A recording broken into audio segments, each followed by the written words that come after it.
저는 지난 한 주간 미국 장로교 내에 있는 약 400여 교의 한인교회 대표들이 모인 NCKBC 총회를 다녀왔습니다. 우리가 속한 이 미국 장로교의 특징 중 하나가 개교회가 각자 일하지 않고 함께 모여서 일하고 또 함께 우리의 믿음을 공유하고 함께 선교하는 그런 그 연결성을 가지고 있습니다. 이번 제44회 총회의 가장 큰 이슈는 지난번에 통과되었던 결혼정예 수정안에 대하여서 우리 한인교회가 어떻게 대처할 것인가 하는 문제에 집중적인 관심을 가지고 참여를 했습니다. 지난 3월경에 그 수정안이 통과된 직후에 8명으로 구성된 특별대책위원회가 만들어졌습니다. 그래서 세 가지 그 섹션으로 나누어서 우리가 보고서를 준비를 했습니다. 첫 번째는 결혼의 정의에 관한 신학적이고 성서적인 그런 원리를 재정립하고 확인한 것이죠. 뭐 재정립이 아니라 성경에 있는 것을 확인하고, 두 번째는 이 수정안이 통과됨으로 말미암아 미국 장로교단 안에 있는 한인 교회들에게 어떠한 법적인 문제라든지 그런 불이익이 혹시 있을 수 있지 않은가 하는 그런 문제에 대한 것들을 다루었습니다. 법적인 문제와 여러 가지 질문과 Q&A를 하는 그런 세션을 준비를 했고, 그 다음 세 번째는 그런 신학적인 원리를 바탕으로 하여서 이제 이 개교회에서 어떻게 우리가 선교적 교회로 더욱더 발돋움하고 이 어려움을 극복하고 대처하며 적용할 수 있을 것인가 하는 그런 내용들을 다루었습니다. 그래서 이 세 가지로 구성되어져 있는 문서를 약 10페이지가량에 달하는 것을 준비를 해서 총회에 보고가 되었습니다. 그리고 그 보고서를 바탕으로 하여서 행동 결의문을 만들었습니다. 그래서 그 총회 그 자리에서 우리가 그것을 채택을 했습니다. 그 내용을 지금 다 읽을 수는 없습니다만 게시판에 부착이 되어 있고 또 우리 교회 뉴스레터를 통해서 여러분들에게 안내를 해드리도록 하겠습니다. 토인비는 역사를 Challenge and Response, 도전에 대한 응전의 역학관계로 해석을 했습니다. 인간 역사에 발행되었던 약 26개의 문화를 쭉 스터디한 결과 그것은 그 도전에 대하여 반응하였던 창조적 소수의 지도적인 리더십에 의하여서 이루어진 것이다. 이렇게 결론을 내립니다. 돌아보면 우리 기독교 역사 자체도 그랬습니다. 우리가 고백하는 신앙 고백이 있죠. 사도신경이 있고 니케아 신조가 있고 하이델베르그 교리문답이라든지 웨스트민스터 교리문답, 다양한 우리 미국 장로교가 고백하는 11개의 그 신앙 고백이 있습니다. 그런데 그 신앙 고백은 그냥 만들어진 것이 아닙니다. 그것이 만들어질 수밖에 없었던 시대적이고 역사적인 도전의 상황이 있었다는 것이죠. 다시 말하면 외부에서 교회를 공격해 들어오는 그러한 그 도전에 대하여서 교회가 우리가 믿는 신앙을 성서에 기초하여서 재확인하고 재천명하고 고백한 것이, 그렇게 해서 묶여진 것이 신앙 고백입니다. 또 교회 안에서 일어나는 잘못된 이단들이 또 있었죠. 그런 이단들에 대해서 이 교회의 정체성을 수호하고 지키기 위해서 만들어진 것이 신앙 고백서입니다. 그 신앙 고백서는 학자들이 모여서 그냥 우리 이런 거 하나 만들자 해서 그냥 만든 게 아니고 시대적인 상황이 그 신앙 고백을 만들어낼 수밖에 없게끔 도전이 온 것에 대한 리스폰스, 반응이었다는 것입니다. 우리 교단이 고백하는 신앙 고백 가운데에 1934년에 나타난 바르멘 신학 선언이라는 것이 있습니다. 1933년도에 나치 히틀러가 정권을 잡게 됩니다. 그 히틀러가 집권을 하면서 친나치계의 목사들이, 독일 목사들이 이 나치에게 충성 맹세를 합니다. 그러면서 지금 여기 화면에 보시면 이렇게 그 나치의 스와스티카가 있고 거기 십자가들이 이렇게 같이 다 있어요. 그러니까 저 가운데 하얀 십자가 이렇게 보이시죠? 이게 같이 가는 거예요. 나치라는 세상 정부 그리고 하나님의 나라 십자가 뭐 이렇게 가지고 이게 겹쳐 있는데 사실은 뭐 같이 가는 것 같지만 그 내용상으로는 하나님의 교회가 나치 정권에 종속되어져 있는 그러한 상황이었습니다. 그래서 그 이제 친나치계에 있었던 목사들이 히틀러를 옹호하면서 말하기를 하나님은 인간의 영혼 구원을 위해서 예수 그리스도를 이 땅에 보내셨고 그리고 이 세상의 정치와 경제의 구원을 위해서 히틀러를 보내셨다. 이렇게 그들이 이야기를 했습니다. 그러던 시기에 칼 발트와 몇 명의 독일 그 목사들이 바르멘이라는 곳에 모여서 신앙 선언문을 발표하게 됩니다. 그 신앙 선언문의 핵심 내용은 이런 것입니다. 바르멘 신학 선언이죠. 하나님의 말씀인 예수 그리스도 한 분 외에는 누구에게도 복종할 수 없고 길이요 진리요 생명이신 그리스도 외에는 어느 누구도 찬양의 대상이 될 수 없다라는 것을 명시하고 있는 것이 1934년에 나온 바르멘 신학 선언입니다. 이 칼발트라는 신학자는 나치에 대한 히틀러에 대한 충성 맹세를 거부했고 그리고 이 바르멘 신학 선언을 초안을 대부분의 것을 이 사람이 만들었습니다. 그 이유로 인해서 독일의 본 유니버시티에서 박탈이 되고 그 교직이 박탈되고 해직이 됩니다. 그리고 독일에서는 영구 추방이 됩니다.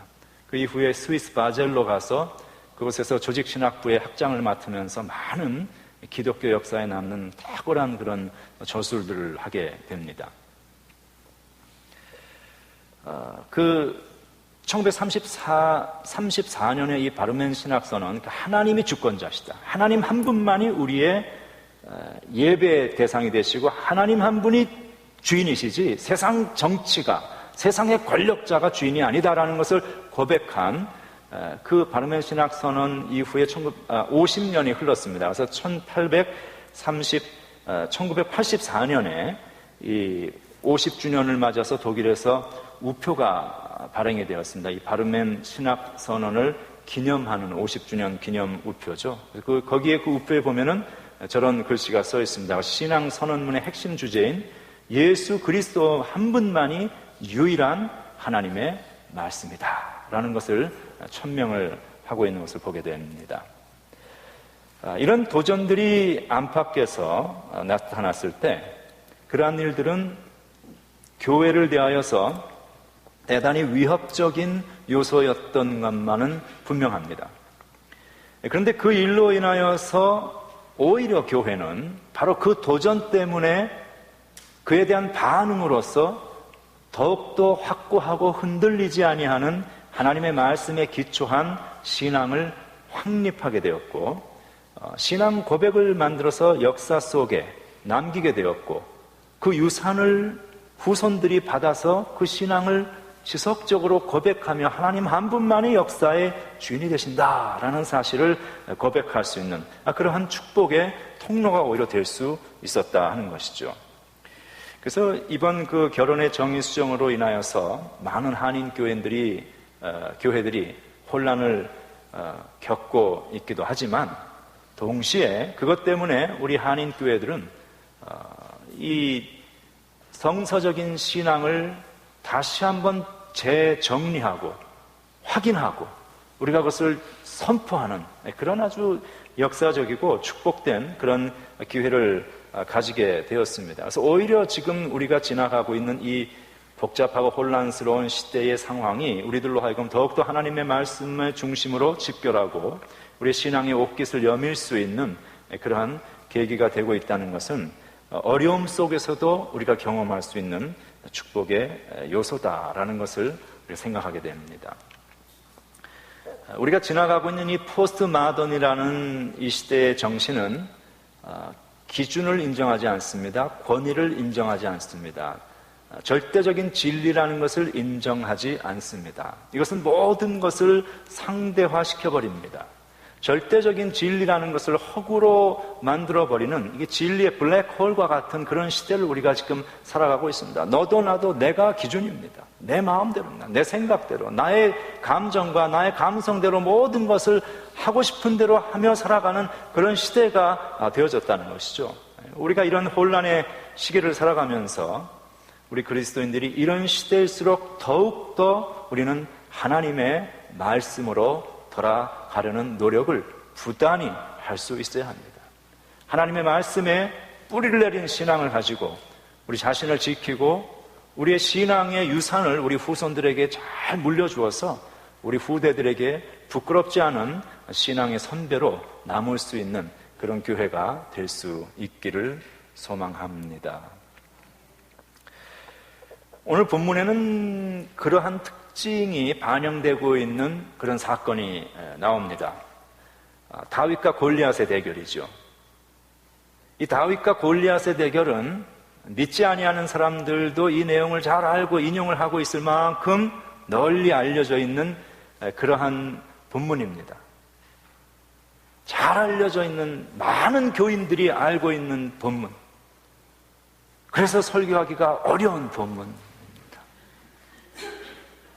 무슨 얘기를 할까 다 아는데.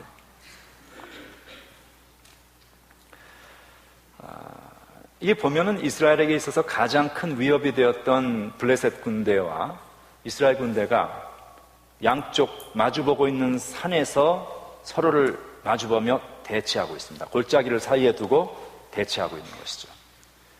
자, 그런데 문제는 블레셋이 가지고 있었던, 보유하고 있었던 전투력이었습니다. 이 블레셋 진영에는 골리앗이라는 중장비가 있었습니다. 최신형 첨단 무기죠. 이 거인이 있었어요. 그가 싸움을 북돋우면서 그 골짜기로 나와서 이스라엘을 불러내는 거예요. 키가 2m가 넘은 것으로 성경에 기록이 되어 있는데 지금도 뭐 키가 2m가 넘는 것은 대단한 장신이지만 그 당시 고대 시대에는 키가 2m라면 이것은 뭐 말할 수 없는 자이언트입니다. 그런 사람이 나와서 이 전투를 싸움을 도두는데 성경이 그에 대해서 이렇게 묘사를 하고 있습니다. 머리에는 노투구를 썼고, 노시라는 게 무겁잖아요. 그렇죠? 무거운 노투구를 쓰고 몸에는 비늘 갑옷을 입었는데 그 갑옷의 무게가 놋 5,000세겔이었다 이렇게 되어 있습니다. 웬만한 사람 같으면 그 입고 움직일 수도 없는 그런 장비. 다리에는 놋 각반을 했다. 그러니까 이 다리에 칼을 맞아도 다치지 않도록 다리를 놋으로 또 다 가린 거예요. 어깨 사이에는 놋 단창을 메고 있는데 그 창자루는 배틀 채 같고 창날은 철 600세겔이고 방패 든 자가 그를 호위하고 있었다 이렇게 나옵니다. 그러니까 공격용 무기와 수비용 무기로 완벽하게 전천후 자신을 갖추고 있는 중장비 공격 화력이 엄청난 그런 무기라는 것이죠. 우리 영화 옛날에 나왔던 터미네이터 비슷한 그런 존재가 나와 있는 거예요. 자, 그 사람이 와서 고래 소리를 지르면서 이스라엘을 나오라는 거예요. 그 당시 옛날 전쟁은 장수와 장수가 한판 붙어가지고 일단 거기서 기선을 제압하는 것으로 이렇게 전쟁이 됐는데 이 골리앗이 나와가지고 고래 소리를 지르면서 나오라는 것이죠. 나와라. 너희들 중에 누구든지 자신 있으면 한 명 나와. 나하고 붙어보자는 거예요. 붙어서 둘 중에 하나는 목을 베서 죽는다. 그러면은 지는 나라는 그 즉시로 이기는 나라의 종이 되는 거다. 나와. 이 반응하고 똑같았습니다. 이스라엘 반응이. 전혀 아무도 나올 생각을 안 하고 숨소리 하나 나지 않고 고요한 정적이 모든 전의를 상실한 상태에 이스라엘이 있었습니다.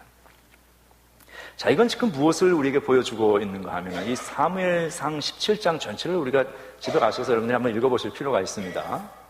이 사무엘상 17장에 나오는 이 골리앗이라는 존재는 인간이 보유하고 있는 첨단 장치의 상징입니다.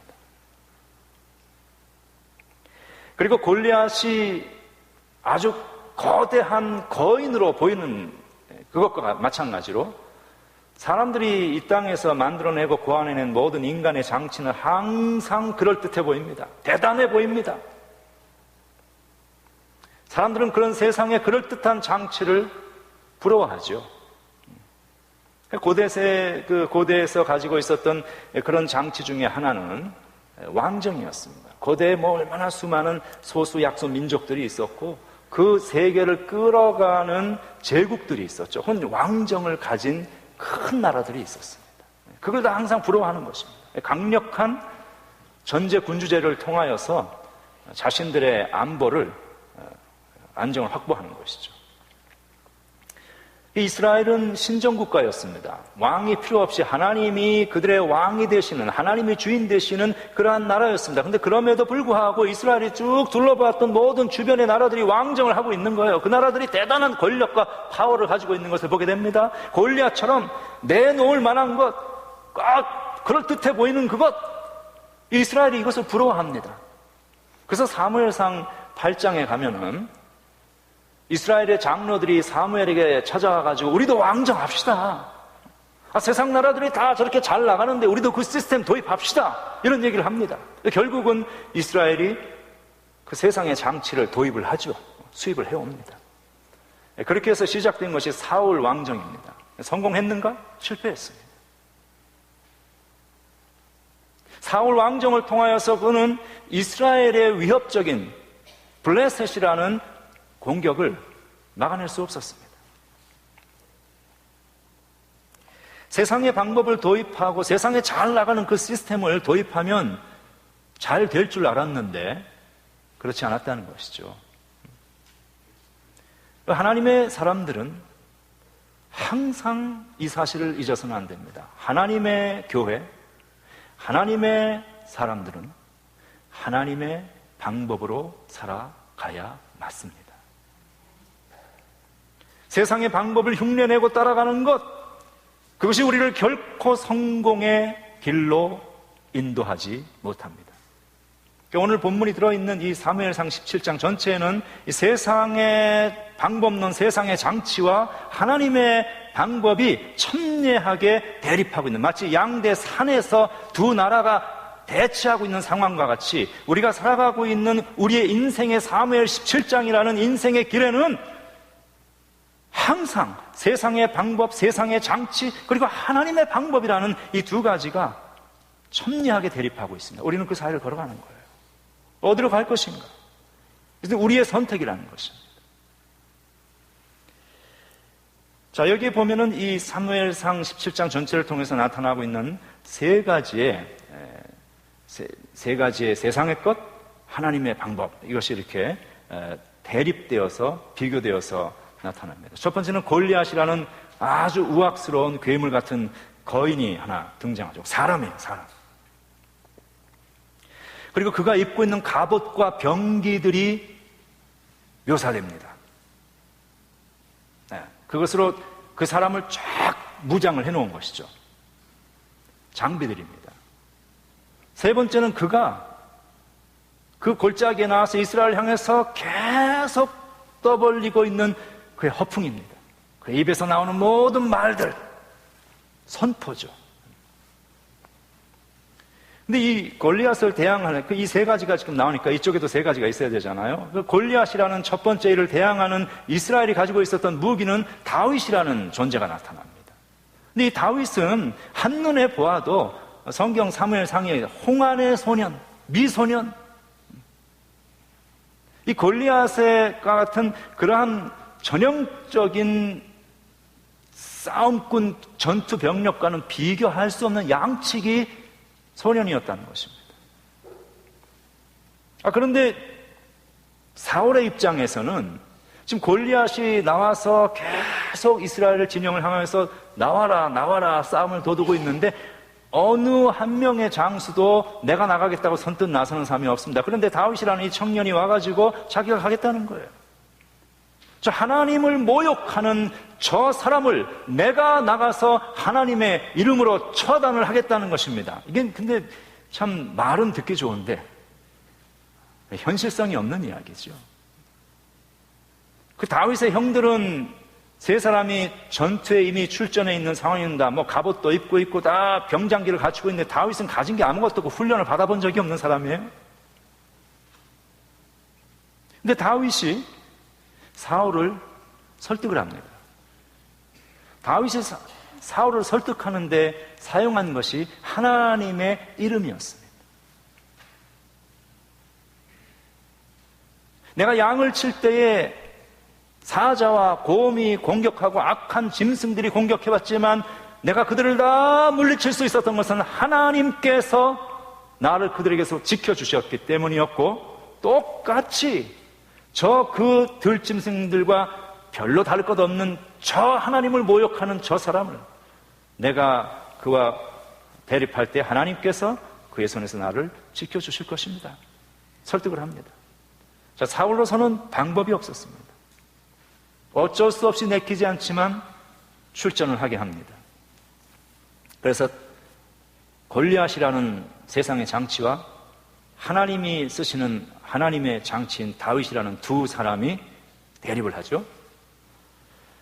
자, 사울이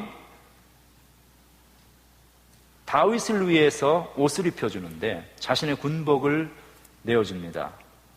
이 노투구를 주고 노수로 된 갑옷을 주고 칼도 주고, 이거 뭐예요?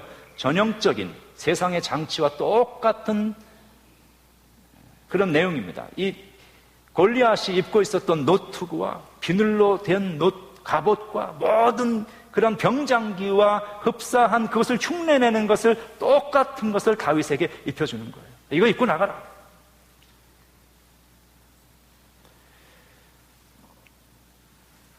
하나님의 방법으로 나아가기 위한 세상의 장치를 그대로 다시 한번 또 표방을 하고 있는 것을 보게 됩니다. 저쪽이 갑옷을 입고 있으니, 저쪽이 노트구를 쓰고 있으니 우리도 똑같이 그렇게 해야 한다는 것입니다. 그래서 아주 골리앗과 흡사한 군용 장비를 내어줍니다. 그러니까 다윗이 이것을 입었더니 어떻게 됩니까? 어울리지 않습니다. 맞지가 않습니다. 불편합니다. 다윗이 벗어놓습니다. 이건 도저히 안 되겠습니다.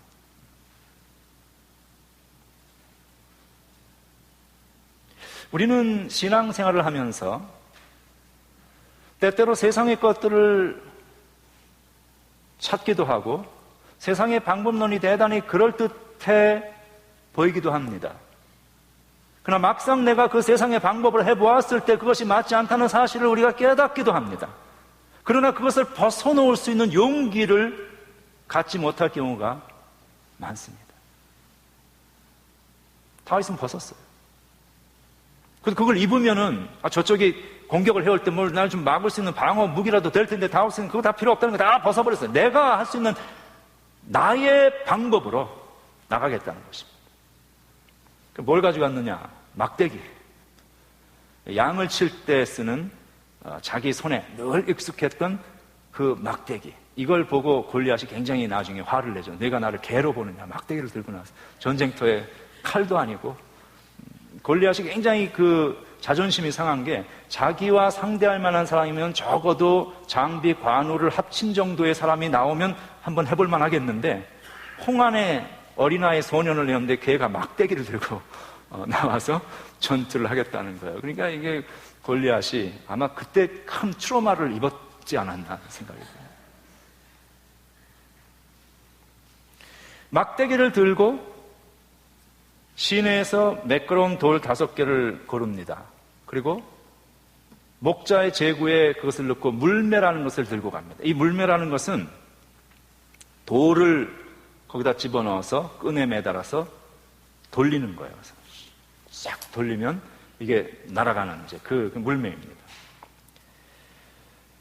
자, 세 번째는 뭐였어요? 골리앗이라는 인물, 골리앗이 가지고 있는 장비.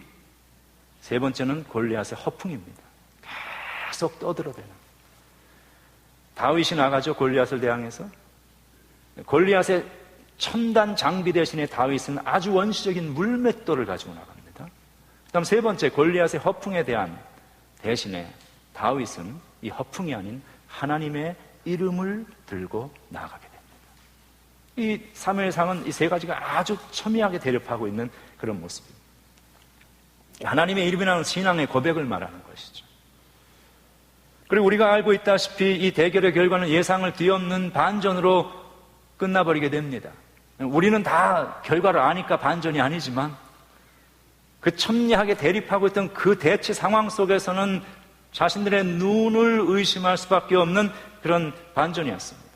챔피언이 넘어집니다. 넘어질 수 없는 챔피언이 넘어지고 약해 보이는 다윗은 압도적인 승리를 거두게 됩니다.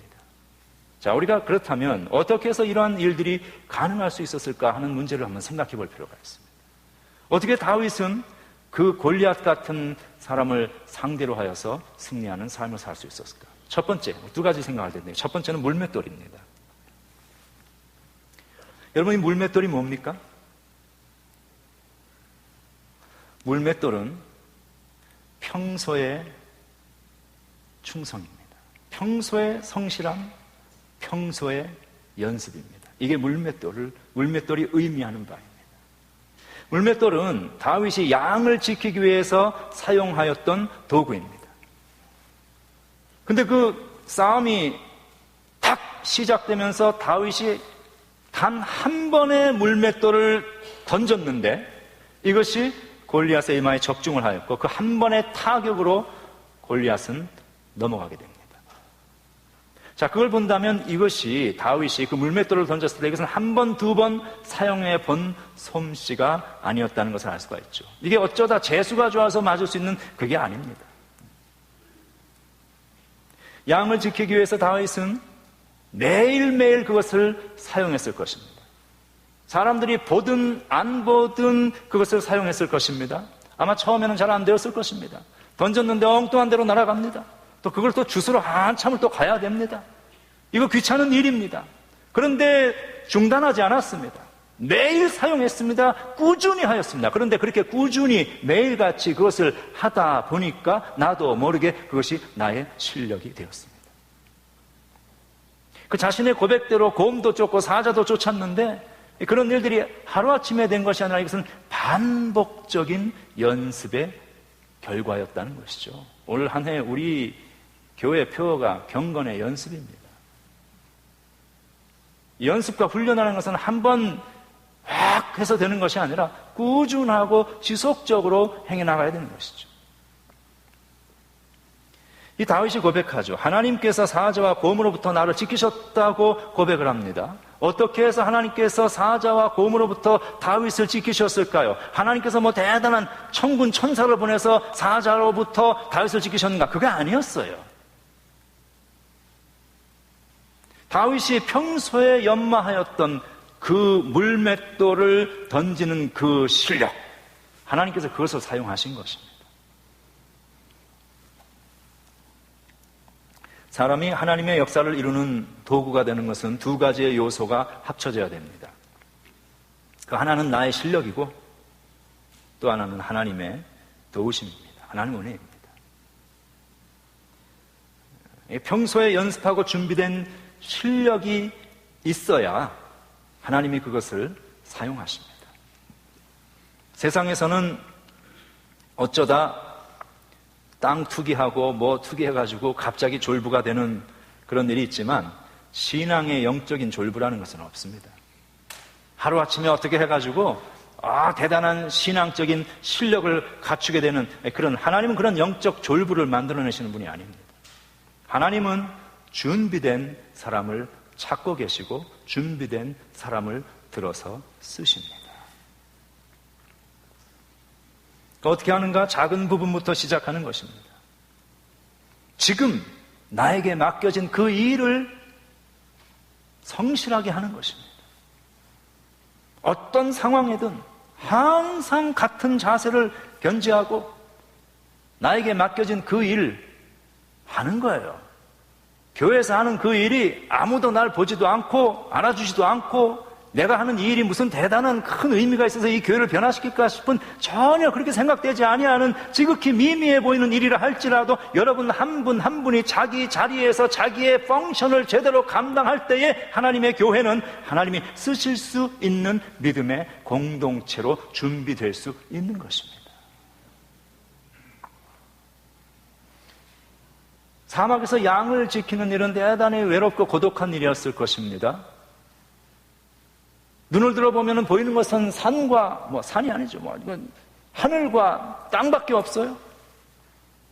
옆에 있는 것은 아무리 말을 해도 알아듣지 못하는 양떼밖에 없습니다. 아침부터 저녁까지 뭘 할 수 있겠습니까?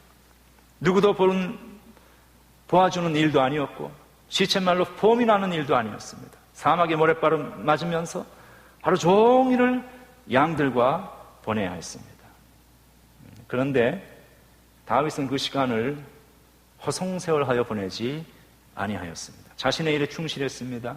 자신의 일에 충실하였더니 나도 모르는 사이에 매일매일 해나갔던 그 일이 나의 실력이 되어 있었습니다. 물매를 던지면서 짐승을 쫓고 그 양들을 지키면서 내가 무슨 대단한 실력을 연마한다는 생각을 하지 않았을 것입니다.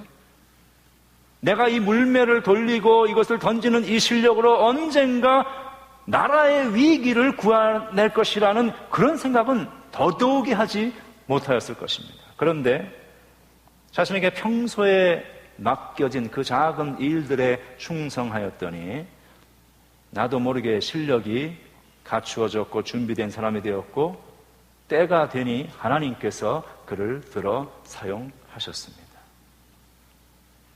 맡겨진 양떼를 충성되이 지켰더니 하나님께서 준비된 그 사람을 나라를 맡겨서 나라를 지키는 왕으로 삼으셨습니다.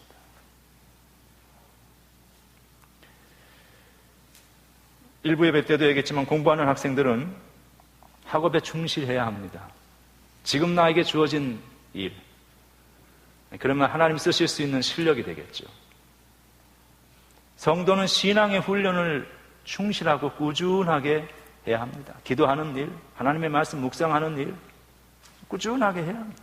사역하는 일, 그것이 시간이 지나면서 모아져서 나도 모르는 사이에 축적된 나의 영적인 실력이 되는 것입니다. 이 시간이 흐르면서 축적된 성도의 신앙 훈련이 쭉 쌓이면 준비된 그 성도를 하나님은 들어서 사용하실 수 있습니다. 그렇게 준비된 많은 성도들이 우리 교회에 나올 수 있기를 소망합니다. 다윗 승리의 두 번째 비결이 있습니다. 그것은 하나님에 대한 전적인 신뢰였습니다. 이 사무엘 17장은 위기의 상황입니다.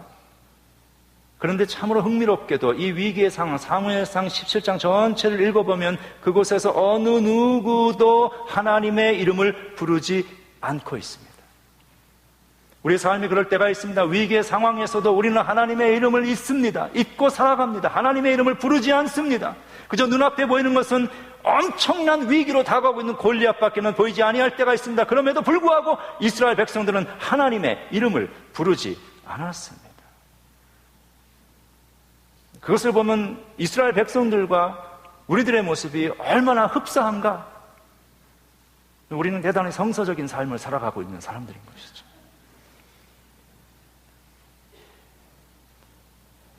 이 다윗은 자신이 맹수로부터 보호받고 구원받은 것이 자신의 실력이 아니라 이것이 하나님의 도우심이었다는 사실을 고백하고 있습니다.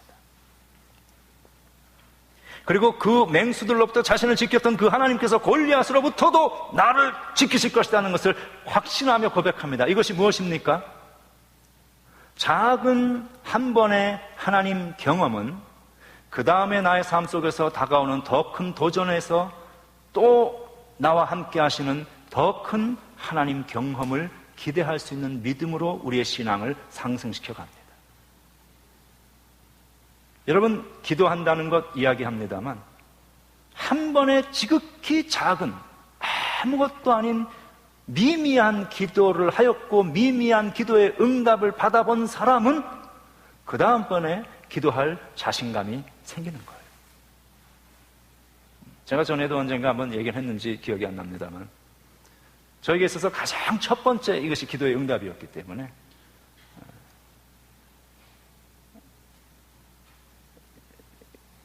그 중요한 문서가 있었는데 우산을 잃어버린 적도 있었는데 우산도 기도해서 찾았고 좀 허접한 것이지만 저에게는 굉장히 큰 그게 처음 예수 믿고 나서 기도라는 것이 무엇인지도 모를 때 했던 기도. 그런데 목사님이 기도하면 하나님이 응답하십니다. 기도하세요라고 했기 때문에 그 말이 생각나서 학생회관에서 우산을 잃어버리고 그 우산을 찾기 위해서 이런 걸 놓고도 기도를 해도 되는 건가? 이런 걸 놓고 기도하면 이건 좀 이상한 것 아닌가라고 서먹서먹한 마음에도 반신반의하면서 기도를 했어요. 기도를 했는데 기도하고 난 이후에 그렇게 찾아다녀도 없던 그 우산을 어디에 두었는지 생각이 났습니다. 그 사건은 이건 아주 허접한 이야기이지만 적어도 초신자였던 저 개인에게 있어서는 기도하면 하나님이 응답하시는구나 라는 사실을 분명하게 깨닫게 해주었던 저 자신에게는 아이 오프닝의 영적인 놀라운 모멘텀의 사건이었습니다. 그 이유는 기도하는 것이죠. 큰 것이든 작은 것이든 한 번의 작은 경험이 하나님 경험이 필요합니다. 신앙생활을 오래 했고 교회생활을 오래 했다 할지라도 하나님을 경험하셔야 합니다. 살아계신 하나님을 말씀 속에서 만나야 하고 살아계신 하나님의 기도의 응답을 기도 속에서 경험할 수 있어야 합니다. 그래야 우리의 신앙이 그 다음 단계로 발전해 진보해 갈 수 있는 것이죠. 아마 이 다윗이 물맷돌을 사용해 자신이 있었을 것입니다. 늘 했던 일이니까. 그런데 자신의 실력 하나만 가지고 다윗은 큰 소리를 치지 않았습니다. 아무리 실력이 좋아도 누구든지 실수할 수가 있습니다. 아무리 베테랑 운전사라 할지라도 아차하는 사이에 사고를 나는 것이죠.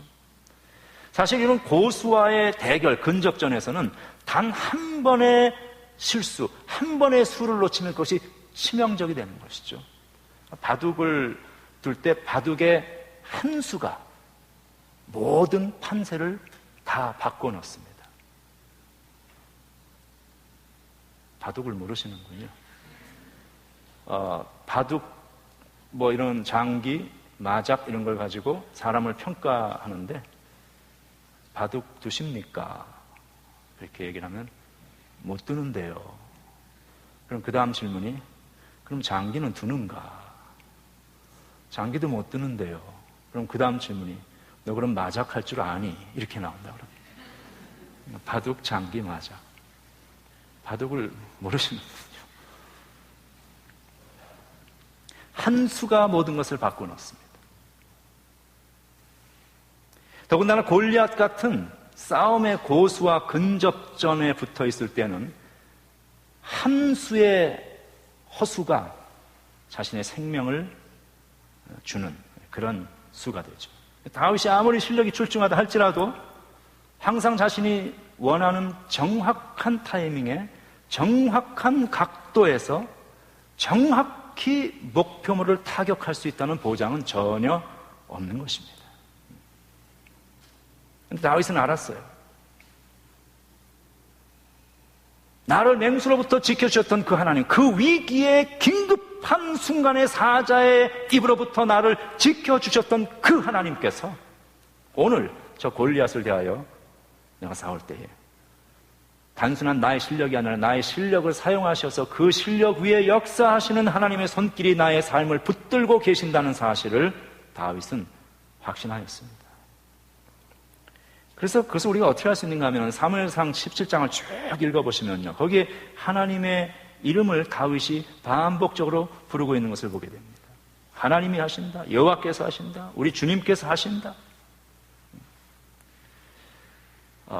사실 그 골리앗과의 대결에서 골리앗을 실제로 쓰러뜨렸던 도구는 물맷돌이었습니다. 그렇죠? 근데 이 물맷돌은 사무엘상 17장에서 단 3번 언급이 됩니다. 근데 3번 언급되는 것도 다윗의 입에서는 물맷돌에 관한 이야기가 단 한 번도 나오지 않습니다. 다윗은 물맷돌을 신뢰한 것이 아니었어요. 그것은 후대의 역사가가 다윗이 했던 그 일들을 보면서 다윗이 물맷돌이라는 도구를 사용했다는 것을 적어 놓은 것이지, 다윗의 입에서 물맷돌을 의지하였다는 내용을 찾아볼 수가 없습니다. 사무엘상 17장 전체를 통해서 하나님, 여호와, 주님, 하나님의 이름이죠. 주님의 이름이 쭉 반복돼서 나오는 것이 14번 등장합니다. 그 가운데에 아무도 하나님의 이름을 부르지 않았고 오직 사울이 딱 한 번 하나님의 이름을 불렀는데, 그것은 다윗에게 배운 거예요. 다윗이 계속 자신과 이야기를 하면서 하나님을 이야기하니까 그 하나님의 이름으로 그래 그럼 한번 나가봐라. 나머지 13번은 모두가 오직 다윗 한 사람에 의해서 하나님의 이름이 인정되고 불리움받고 있는 것을 보게 됩니다.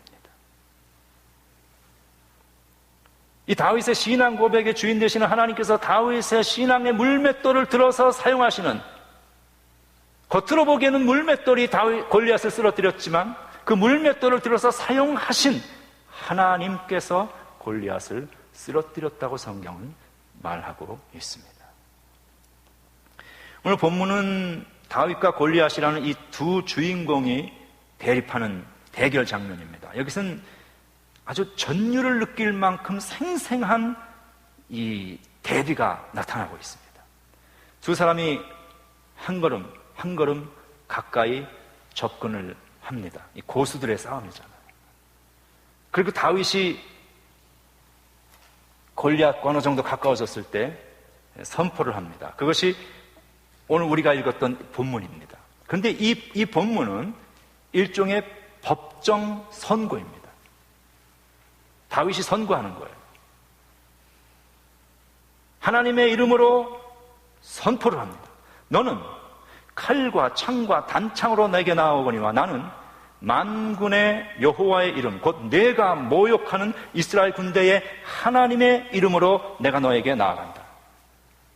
오늘 여호와께서 너를 내 손에 넘기시리니 내가 너를 쳐서 내 목을 베고 블레셋 군대의 시체를 오늘 공중의 새와 땅의 들짐승들에게 주어 온 땅으로 이스라엘의 하나님이 계신 줄 알게 하겠다. 이 이야기는 골리앗이 허풍을 떨면서 다윗에게 욕을 하면서 했던 그 이야기를 그대로 돌려준 것입니다.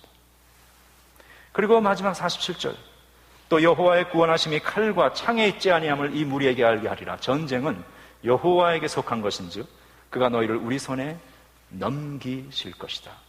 꽝꽝꽝 하고 믿음의 법정 선고를 해버립니다. 그리고 나서 즉시 이어서 48절에 가면 형 집행이 시작이 됩니다. 48절과 49절은 마치 이 부분을 읽으실 땐 여러분들이 이 영화를 보는 느낌을 가지고 읽으셔야 돼요. 영화의 슬로우 모션을, 비디오를 보는 것처럼 그렇게 읽으셔야 돼요. 블레셋 사람이 일어나 다윗에게로 마주 가까이 올 때에 슬로우 모션으로 보시라는 거예요.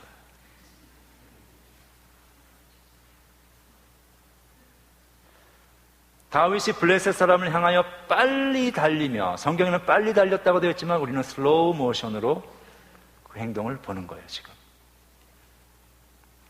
손을 주머니에 넣어 돌을 가지고 물매로 던져 블레셋 사람의 이마를 치매 돌이 그의 이마에 박히고 땅에 엎드러졌다. 이렇게 되어 있습니다. 이것은 마치 고도의 훈련을 받은 스나이퍼의 정조준 장면처럼 정확한 표적에 대한 타격. 이 마치 슬로우 비디오를 보는 것처럼 제가 그 동물들 뭐라 그러는지 동물 비디오 그런 걸 하니까 보는 걸 좋아해요. 동물의 왕국? 옛날에 그런 거 있잖아요. 내셔널 지오그래픽스를 이렇게 보면은 이게 멋있어요. 맹수가 이 표적을, 그러니까는 그 먹잇감을 사냥을 하는데 이게 얼마나 빠릅니까? 그냥 이 표적이 된 먹잇감은 죽기 살기로 도망을 가는데 그 스피드가 엄청난 스피드죠. 이것을 사자가 쫓아가는데 엄청난 스피드, 그러다 어떻게 해가지고 둘이 둥그러집니다. 그러니까 이건 아주 혼란 상태죠. 이 몸을 다 그 스피드 속에서 다 나뒹굴어지면서 혼란 상태가 되어 있는데요. 이것을 슬로우 모션으로 쫙 보여주는데 사자가 몸을 웅크리고 다 뒤둥그러지고 나둥그러지면서 그 상황 속에서도 표적의 급소를 정확하게 공략을 하는데, 야, 참 대단하네. 어떻게 저렇게 움직일 수가 있을까? 저 상황에서. 한치의 오차도 없이 정확하게 급소를 공격하면 그것으로 끝나는데, 오늘 지금 이 장면이 그런 거예요. 다윗이 골리앗을 쓰러뜨리는 장면이 마치 슬로우 비디오로 보듯이 그렇게 묘사가 됩니다. 거기에 보면 싸움의 달인인 거인 골리앗은요, 이 48절과 49절을 보면 거의 정지 상태입니다. 그렇죠? 움직이질 않아요. 다윗은 슬로우 모션이지만 대단히 유연한 몸 동작과 정확한 각도와 타이밍을 가지고 물맷돌을 돌려서 던집니다. 물맷돌이 쫙 날아오는 것이 보이고, 골리앗은 정지된 상태에서 물맷돌이 날아오는 것을 하고 보고 있는 거예요. 그리고 그 물맷돌은 정확히 표적을 타격하고, 이 거인은 눈을 부릅뜨고 입을 벌린 채로 서서히 넘어져 내려갑니다.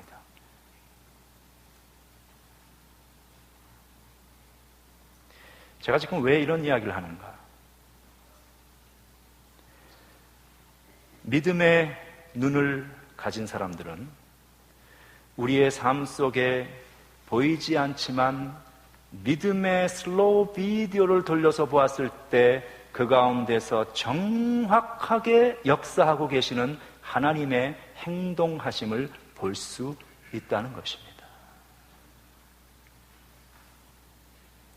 양측에 대처하고 있던 군인들은 정지된 상태, 정지된 화면, 눈앞에 벌어지는 광경을 보면서 믿을 수 없다는 듯이 턱이 떨어진 상태에서 정지된 상태로 그 장면을 보고 있는 그런 상황. 여러분, 하나님이 하시는 일이 이런 것입니다. 우리 눈에 보이지 아니하지만 우리 눈에 보이는 것은 골리앗밖에 없는 거예요. 우리 눈에 보이는 것은 저 앞에 대치되어 있는 엄청난 군사력밖에 없는 거예요. 그런데 믿음의 눈을 뜨고 보면 하나님은 그 모든 것들을 정지 상태로 만들어 보시고 하나님의 사람을 들어서 정지된 상황 속에서 그 하나님의 사람이 하나님의 손에 붙들려 움직이며 유연한 동작으로 목표물을 타격하고, 우리는 그것을 기도의 응답이라고 그러죠. 하나님의 역사라고 하죠. 그리고 나타나는 그 거인이 땅에 서서히 쓰러져가는 그 모습을 믿음의 눈으로 볼 수 있는 능력을 우리에게 허락해 주신다는 것입니다. 우리는 이것을 믿음이라고 이야기합니다. 그게 믿음의 능력이에요. 믿음의 눈으로 보는 상황. 하나님이 하시는 일이 이렇습니다. 우리가 정지 상태에 있을 때, 우리가 슬로우 모션으로 때로는 던지는 물맷돌이 어설픈 물맷돌을 우리가 던져요. 우리의 믿음이라는 것이 대단히 어설픕니다. 어디로 날아갈지 모르는 막 던지는 물맷돌. 그런데 하나님은 그 모든 상황을 정지된 상태로 만들어 놓으시고 우리가 던지는 허술한 그 물맷돌이 정확한 각도로 날아가서 목표를 타격할 수 있도록 하시는 이 역사는 우리의 솜씨가 아니고, 물론 우리가 준비된 솜씨가 들어가 있어야 하지만 그 모든 것 위에 역사하시는 하나님의 은혜가 우리와 함께 하실 때 우리의 신앙의 물맷돌은 목표를 타격할 수 있다는 것입니다. 다윗은 그 하나님의 이름을 불렀습니다. 다윗은 하나님이 그렇게 하신다는 것을 알고 있었습니다. 그리고 그 하나님을 신뢰하였고, 그 하나님은 다윗의 그 신앙의 고백과 하나님을 부르고 찾고 그를 기대하고 기다리는 그 기도에 신실하게 응답하여 하나님의 영광을 나타내셨습니다. 우리의 삶에 골리앗이 있을 수 있습니다. 우리의 삶에 해결될 수 없는, 넘어설 수 없는 산이 있을 수 있습니다. 기억하십시오. 하나님을 기다리고 하나님의 이름을 부르고 하나님의 은혜를 간구하십시오. 하나님께서 우리의 삶 속에 보이지 아니하는 놀라운 은혜와 역사하심으로 우리의 어설픈 물맷돌을 사용하여서 하나님의 영광의 역사를 드러내는 믿음의 성도들 되시길 주의 이름으로 축원합니다. 기도하겠습니다. 하나님 감사합니다. 우리는 우리 눈에 보이는 것이 다인 줄로 아는데 믿음의 눈을 뜨고 잠잠히 여호와를 기다리며 한 걸음 물러서서 하나님의 역사하심을 목도할 때에 하나님이 이렇게 놀랍게 슬로우 비디오 속에 우리에게 생생한 하나님의 섭리의 손길의 역사하심을 보여주시는 것처럼 하나님의 일하심을 볼 수 있는 놀라운 축복을 우리에게 주심을 감사합니다. 우리가 너무 바쁘고 우리의 마음이 너무 조급하여 이 하나님의 서서히 움직이시는 역사하심, 그러나 그 속에서 정확하게 목표를 타격하시며 마땅히 이루어져야 할 기도의 응답을 주시고 하나님께서 기뻐하시는 아름다운 약속의 땅으로 우리를 이끌어 가시는 그 주님의 역사하심을 우리가 보지 못할 때가 많음을 고백합니다. 잠잠하며 참아 기다리며 하나님을 신뢰하며 주의 이름을 부르는 우리가 되기를 원합니다. 우리의 어설픈 물맷돌 신앙이 하나님의 손에 들림받게 하여 주시어서 하나님이 쓰시는 믿음의 인생 되게 하여 주시옵소서. 우리 주 예수 그리스도 이름으로 기도합니다. 아멘.